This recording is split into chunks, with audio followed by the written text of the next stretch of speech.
బ్రతుకును అనుభవిస్తున్నటువంటి యాకోబుతో నాకు ఏం పని అని అనుకోలేదు. కానీ ఆ దేవాది దేవుడు ఆ బానిస సంఖ్యల నుంచి యాకోబును విడిపించాలి. ఎక్కడి నుంచి అంట?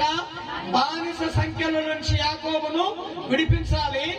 ఆ బానిస సంఖ్యలలో నుంచి విడుదల పొంది యాకోబు వచ్చిన తరువాత నా వాగ్దానాన్ని నెరవేర్చేదానికి సమర్థునిగా ఆయనని తీర్చిదిద్దాలి. ఏం చేయాలంట? సమర్థునిగా తీర్చిదిద్దాలి. ఒకటి, బానిస సంఖ్యలో నుంచి బయటికి తీసుకొని రావాలి. వచ్చిన తరువాత సమర్థవంతమైనటువంటి వ్యక్తిగా, సామర్థ్యం కలిగినటువంటి వ్యక్తిగా ఆ దేవాది దేవుడు నిన్ను ఉంచాలి.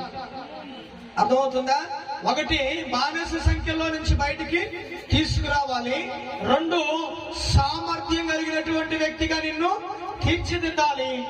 ఆ తర్వాత దేవుని ప్రజల పక్షాన ఒక బలమైనటువంటి సాధనముగా నువ్వు నిలబడి ప్రతి స్థలములో దేవుని మహిమను కనబరచాలి. గట్టిగా